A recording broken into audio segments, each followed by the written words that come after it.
Hello, everyone. It's Rokker with a very impromptu museum stream. We are at the 1st Infantry Division Museum in Cantigny Park near Chicago.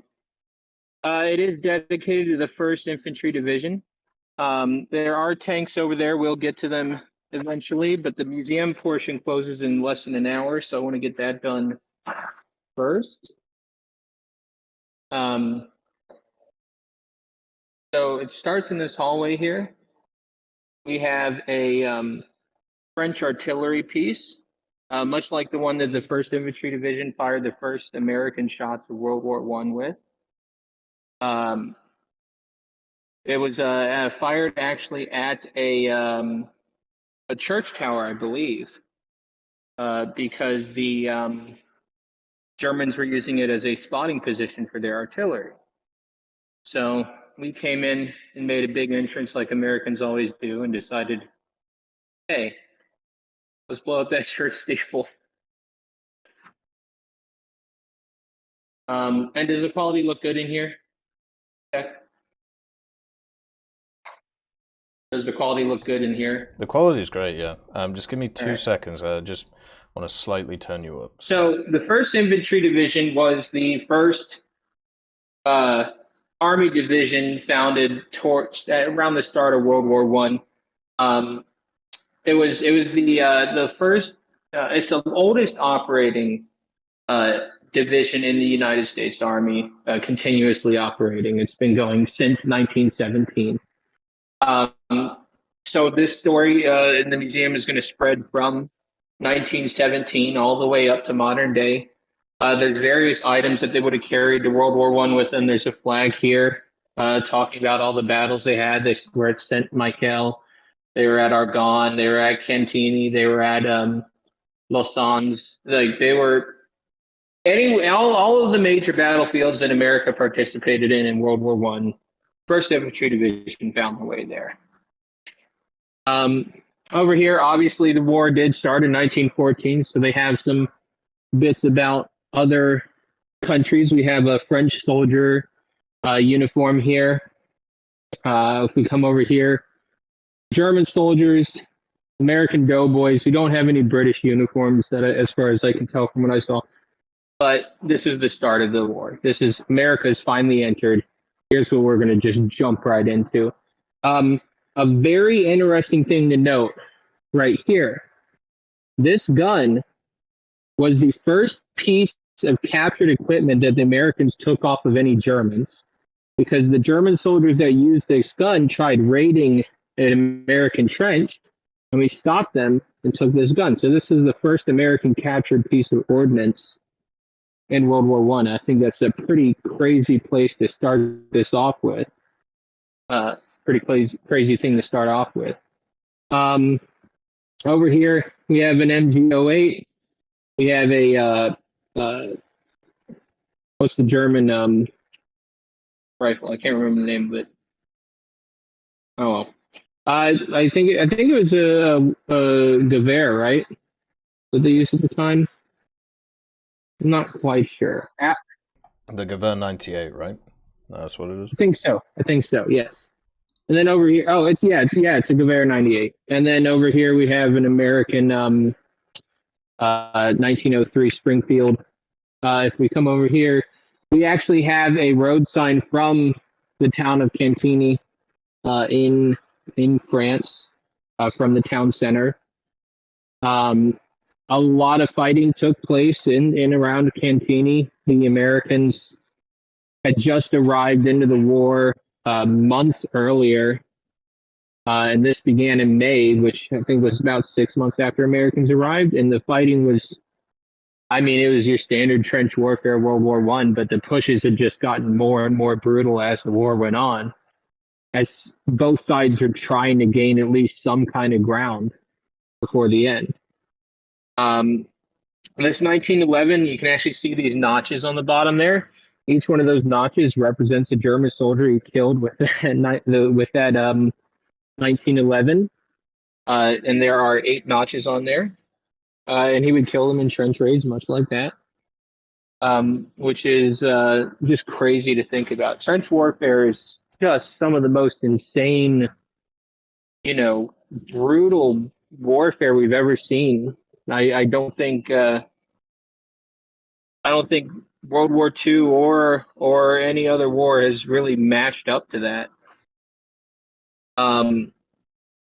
We have a bunch of French weapons here. We have a show shot right here, as well as some hand grenades, some artillery pieces.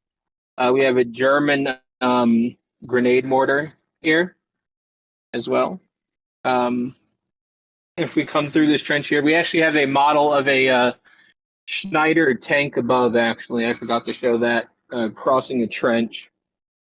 I think it's just plywood and, a bits of metal. It's not a fully accurate replica, but it is a cool representation to see the trench or the tank crossing the trench over you.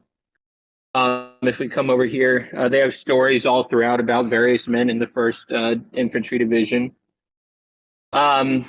This is a really cool diagram of a trench that I've never seen before, and it shows exactly how they dig out their trenches. You got your no man's land and barbed wire, but then you'd have a shelf for your ammunition. You'd have your step, your sump for all the water to go into, and the dugouts and everything. But I've never seen a representation of trenches like this, so I thought that was a really cool little diagram when I walked by the first time. And you can see here's where you'd keep your ammo here. You'd be stepping over all the mud here in the sump. Over here we have 2 gas masks. One is French, the other is German. And then this little glass bottle right here, Tech. Do you want to take a guess what that glass bottle's for? I have no idea. What is it? So that is actually, the Germans would fill that with 1/2 of their chemical compounds. And when the artillery piece hit the ground, the glass would shatter and the chemicals would mix, and you'd get your chlorine gas or you'd get your mustard gas, etc., etc. So this is the actual chemical, not dispersal, but delivery instrument for chemical weapons. Obviously, I know this is going to make Abigail happen. Women actually did play a fairly significant part in the war, not as front line, but they were present there. And in the U.S., at least, it did further push the suffrage movement. So you would see, women actually started getting the right to vote in 1919 and 1920 due to their participation in the war effort and the war at home, and so on. Over here we have some of the 1st Infantry Division items. They were known as Big Red 1 because their patches all started out with this Big Red 1. They didn't start getting the Big Red 1 until the later days of World War I, the last few months of it, but it ended up setting them up for the symbol that would represent them to this very day. It's a very simple patch, but it is sort of this unit's it is this division's identity at this point. And I've seen many people come through my museum, for example, and I've talked to them about it. And whenever I see that Big Red 1, I know they're going to be just so happy to talk about the 1st Infantry Division. So we have a ton of items here. Various captured items, helmets they would have worn, patches, a uniform, wool uniform from 1st Infantry Division. All throughout, I'm not going to stop at all these because I'm limited on time, but all throughout they do have actual medals of honor from various people in the 1st Infantry Division. This man was killed when he attacked a German German machine gun nest, and destroyed them, and then made his way back to the platoon. So he got the Medal of Honor for charging at a machine gun nest to stop them from suppressing his unit, which is just always that. Those stories, you got Sergeant York and you got all these other, people who did that, and that's always just the most impressive story. One of the most brave things that you can do, which is obviously why he got a Medal of Honor. Over here we got a BAR as well as another Wool. The BAR was the first sort of manned portable machine gun. The U.S. started using them in the very end of World War II and then continued using them. The very end of World War I and continued to use them into World War II. We had the 1920s.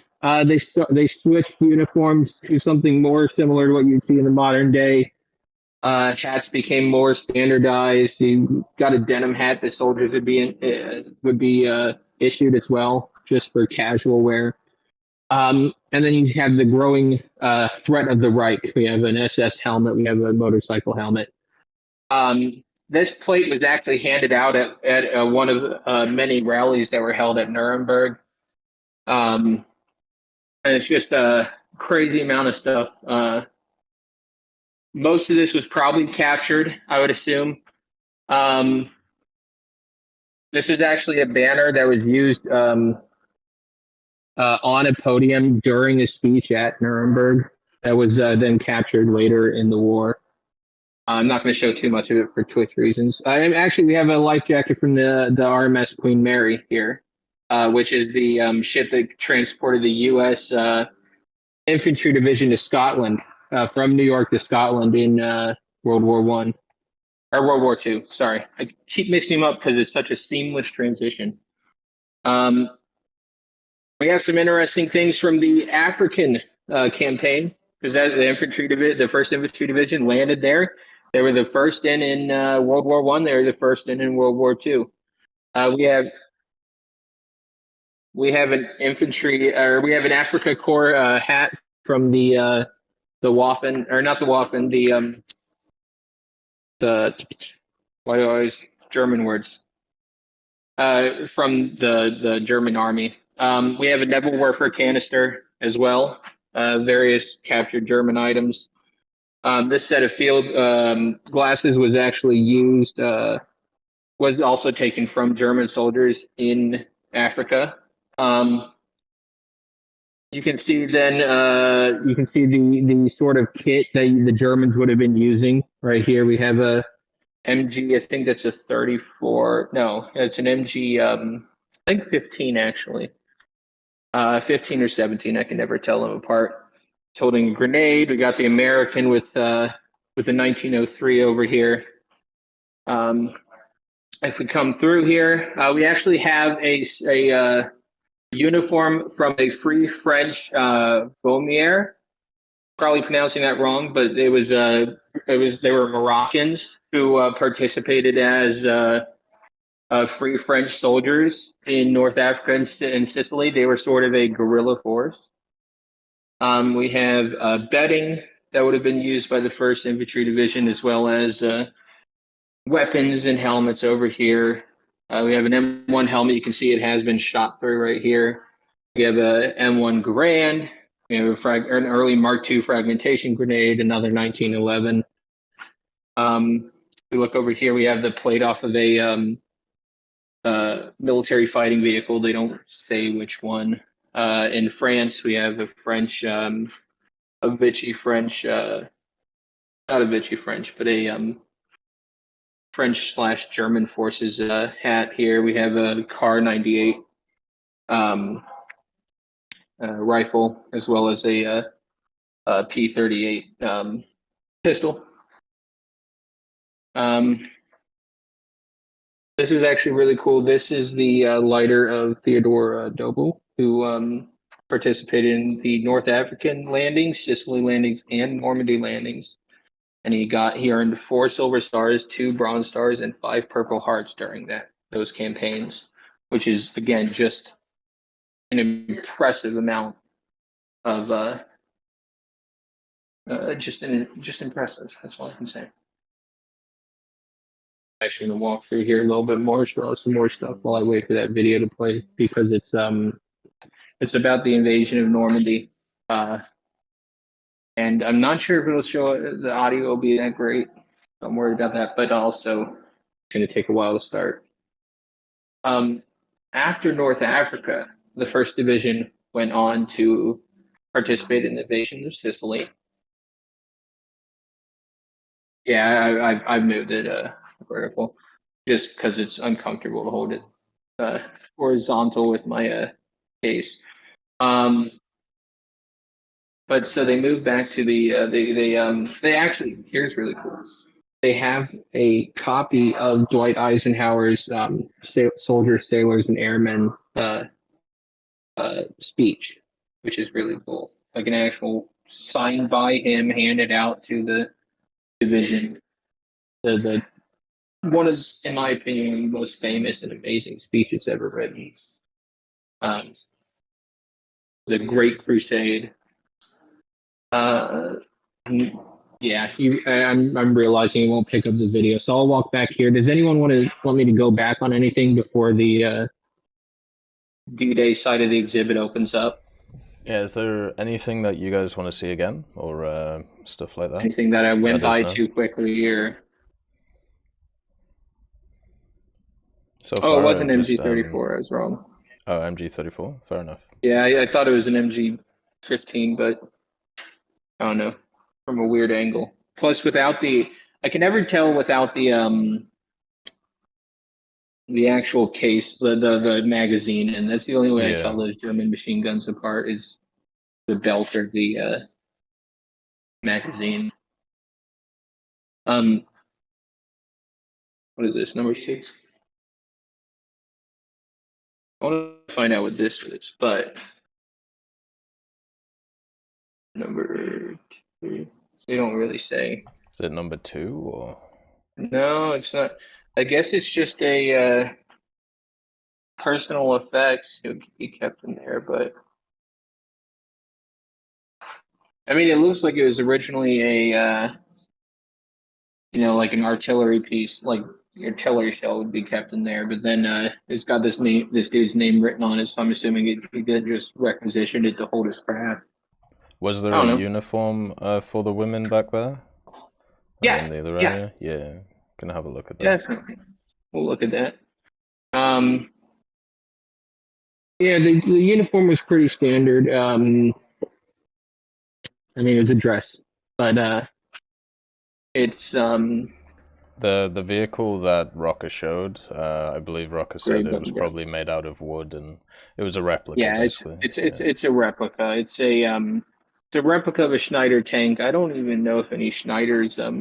So yeah, it just consists of the blouse and then the dress portion and your standard buttons with the eagle on it. So that holder back there is a gas mask canister, basically. Okay, that makes sense. It's right next to the gas mask. Yeah. It just seems so bulky for a gas mask. I guess you would probably put canisters in there too. But especially when you think about the World War II ones, where they're like just little basic cardboard boxes. Right. There's some really cool stuff I want to show you here towards the end of the World War II exhibit, though, that I think everyone will get a kick out of, because the 1st Infantry Division actually had a pretty big role even after the war. All right, I think we're ready to go to the next section then. All right, yeah, we're just gonna wait for this. Yeah. Because if you ever visit here, it's a that bit it's designed to look like a landing craft, and you sit through the video and they tell you about D-Day, and then it opens up and you're on the beaches. So. Oh, that's pretty cool. Yeah. But it means if you want to continue on, you have to wait for the video to stop, which it won't look good on the camera. So you can look at a few of these, just pictures of soldiers of the first. I remember double wedding. For me, the time where I first got acquainted to the 1st Infantry was actually a Call of Duty, where they made Call of Duty Big Red 1. And it was about their, their campaigns in World War II. Yeah, that was a DLC for the first one, wasn't it? I think or was it the second? Big Red 1 was Call of Duty 2, but on consoles. Okay. So yeah, not the PC I think version. I think it might have been released as a expansion for 2, though. I might be Yeah, it wrong might on have that, been. but I don't remember. But oh shit! Looks like we're watching the video. Is there a way to skip it? Hold on. God damn it. Oh, that's so funny. Let's see. Let's see if the audio's all right. We'll find out. Let me swap it to. Ask Rokker why, if he thinks the First Division gets overshadowed by like the airborne and stuff like that. So why are their stories not as looked at the same? I would say the airborne. I would say, for example, like with the airborne, especially, it's there's a lot more glitz and glamour to it. You know, you just parachute in and shoot, and then you just parachute in, and then you're just in the battle. You've got all these crazy stories about we parachuted in and half of our troops are missing, and so on and so forth. I think that's a more impressive story, so it just gets told more. But I mean, Yeah. the first out of, I mean, for example, the first still gets a lot more attention, like the 28th Infantry Division, right? Like you'll hear a lot more about. But I think it's just that from a technical perspective, the First Infantry or the Airborne is just more impressive, more unique, more better from a storytelling perspective, almost. Oh, Go. look, I can't skip it. Wonderful, Oh, wonderful. there you I knew there had to be a way through, but go. all right. So it opens up. Let me switch back to my earbuds. Then there we go. I knew there had to be a way through. So we come out on the other side of this landing craft onto the beach, onto Omaha Beach. You see, there's a medic station set up right here. We come out into here, and then on this side, you can see it's there's some landing craft operators yelling at me to get off the boat, making sure I can go. So if we come around here, we have some items from D-Day. We have a Fallschirmjäger jump smock, because the German paratroopers had sort of been relegated to a role of just sort of guarding the beaches of France, because they were more elite trained units, right? And they're a ready reaction force, so they were sort of relegated to that protection aspect of the French coastal regions. And then we have an assault jacket on the American side, as well as some helmets. We actually have a Distinguished Service Cross earned by William Washington when he led his men through entanglements and up cliffs here in this Distinguished Cross, because he held his position even after being wounded by sniper fire and so on and so forth. So once again, another impressive story being told here. If you look at the ground here, they've actually embedded M1 Garand clips into the ground, and shells and so on.